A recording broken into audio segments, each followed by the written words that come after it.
আসসালামু আলাইকুম। আমার হাতে আছে একটা খুব নর্মাল একটা ছুরি, আর আমি আজকে এটা দিয়ে তিনটা খুব খতরনাক এক্সপেরিমেন্ট করব। যেমন নাম্বার ওয়ান, এটা দিয়ে কি একটা পেপার কাটা যাবে এভাবে। আর নাম্বার টু, সেটা হলো এটা দিয়ে কি একটা ফল কাটা যাবে। আর তিন নম্বর যে এক্সপেরিমেন্টটা, সেটা খুব খতরনাক এবং খুব ভয়ানক হতে চলেছে। সেটা হলো একটা নির্দিষ্ট স্থানে এটাকে খুব এইভাবে মারতে হবে, আর ওই নির্দিষ্ট স্থানে কিন্তু এটাকে টার্গেট করে ফালাইতে হবে। দেখবো পারবো। আর ভিডিওটা শুরু করার আগে অবশ্যই চ্যানেলটাকে এখনই সাবস্ক্রাইব। আর ভিডিওটা কিন্তু অনেক মজাদার হতে চলেছে।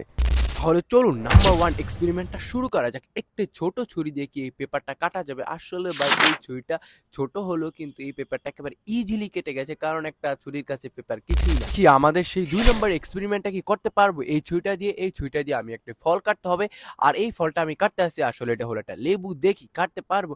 আসলে এই ছুরিটা ভাই ছোট হলেও কিন্তু এই ছুরিটার ধার ব্যাপক। আর আমাদের তিন নম্বর যে এক্সপেরিমেন্টটা, ওইটা একটু পাগলাম ও একটু মজাদার হতে চলেছে।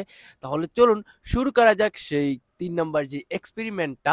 তিন নম্বর এক্সপেরিমেন্টটা আমরা চাইছিলাম আরো ভালোভাবে করতে, কারণ একটি গোল একটি রাউন্ড দিয়ে ওইটার ভিতরে আমরা এই ছুরিটাকে গাঁথতে হবে, কিন্তু সেভাবে না করে নর্মাল ভাবে চালাই দিলাম।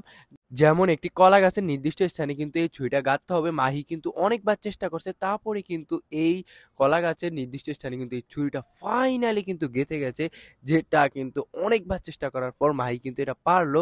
আর আমরা চাইছিলাম ভাই তিন নাম্বার এক্সপেরিমেন্টটা আরো আকর্ষণীয় এবং খুব ইন্টারেস্টিং করতে, কিন্তু একটা গোল রাউন্ডের ভিতরে যারা গাঁথমু ছুরিটা গাঁথতেছে না, অনেকবারই চেষ্টা করছি, তার জন্য তিন নাম্বার এক্সপেরিমেন্টটা একটু ফানি হয়ে গেছে।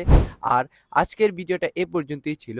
আর আমাদের চ্যানেলে যদি নতুন হয়ে থাকেন, এখনই চ্যানেলটাকে এখনই সাবস্ক্রাইব। ইনশাল্লাহ পরবর্তী কোনো ভিডিও আরো ভালোভাবে নিয়ে আসবো। আর ভিডিওটা ভালো লাগলে চ্যানেলটাকে এখনই সাবস্ক্রাইব।